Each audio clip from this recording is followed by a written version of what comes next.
Ushawahi ona mtu anakataliwa na ametiwa mafuta na askofu oye tebo? Alo, unasema nini wewe? Nilikuwa mchungaji mimi kabla sijaoa, unajua. Mchungaji, brother, mchungaji. Na nena ndimi za moto, achana na hizi za huku za moto. Nimetiwa mafuta na askofu oye tebo. Nimefundishwa na Miles Munro kwa darasa la Biblia. Miles Munro amenifundisha, Mike Mudok amenifundisha, mabingwa wa imani. Lakini shangaa nilimuita huyu dada, nikamwambia dada, Bwana asifiwe. Kama mchungaji nimeweka mkono kwa mfuko, alinifundisha hivyo.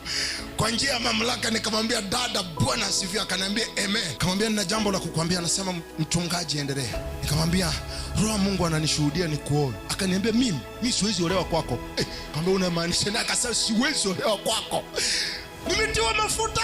Ambia dada, nitakupa maisha, sitaki maisha yako, kaa nayo. Nimeongea naye saa 4 na mimi ndio nahubiri ibada ya lanja wa saa 6. Namuona kwenye ibada anaandika notes, watu wa Mungu anaandika ninachohubiri. Amenikataa. Yani nasikia niachilie laana, lakini Mungu anasema zuia wewe, zuia. Amenikataa. Safari ya hatima, kijana au dada, sio yule wa kwanza au wa pili, wanaweza wakaenda hata watatu.